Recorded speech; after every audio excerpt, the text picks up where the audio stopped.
Well, hello, beautiful people. This is Jessica Jones with Rebel Women Wealth.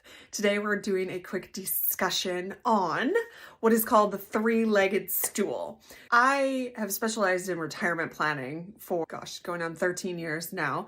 So even though I work a lot with younger women as well to get them up and going, get their finances on track, I have also worked extensively with retirees and pre-retirees on helping them with their retirement income, with Social Security, Medicare, and this kind of stuff too. So I'm acutely aware of the pitfalls and trials and tribulations of this stage in life as well. And I know when we're younger, we don't really think about things such as Social Security and Medicare and where we're going to get income from in retirement, but it is very helpful to kind of do a 10,000 foot overview even in your 20s or 30s or 40s so that you can really see and prepare now before you get there and you're like, oh shit, I didn't do anything that I needed to do. So the three-legged stool of retirement income basically is just a concept to help people understand where your income is going to come from in retirement. So number one has always been Social Security in the States, and other countries have their own government kind of pensions as well. Now remember, there's three legs on the stool. So one leg is not supposed to be bigger or littler than the other one because a stool would be really wobbly, obviously, if they're not all the same size.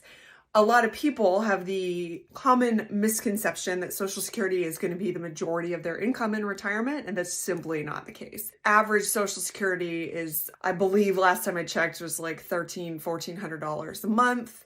Obviously, it can be a lot more than that, or it could be less than that. It just depends on what your earned income was and their formulas that they do and how many years and blah, blah, blah, blah. Anyway, all that to say, don't depend on Social Security as your primary source of income in retirement, period. Social Security is the first one. The second one is any retirement plans or pensions that you have through your employer.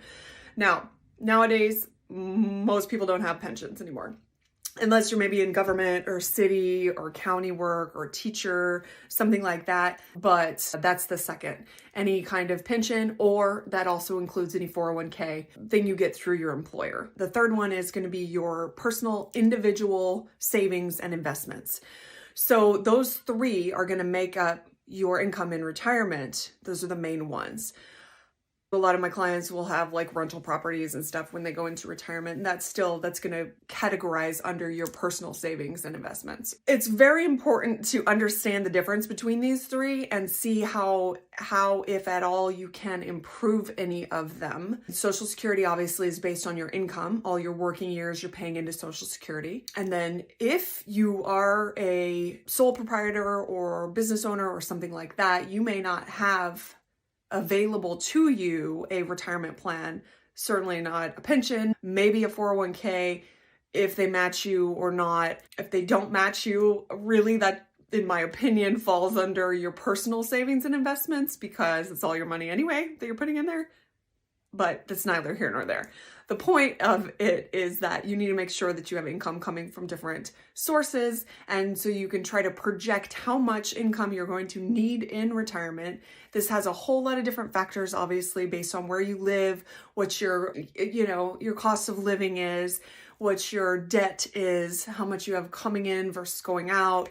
And also like quality of life stuff too. Are you going to travel? Are you going to see the world? Or are you going to not? Maybe you have a lot of family and you stay pretty close to home. It also has a whole lot to do with longevity. It has a whole lot to do with how your health is and your medical expenses and all these sorts of things. But this is a good way to start and look at, even if you are 30 years off of retirement age, it's really good to familiarize yourself with how much Social Security you're projected to be getting, how much savings and investing are you doing personally, and or if you have it available for you at work, how much are you putting into that? You should really try to put away at least 10% of your income into savings and or investments to keep you on track for retirement. Obviously, the earlier you start, the better, but it's never too late to start. So hopefully this helps. You guys have a wonderful day.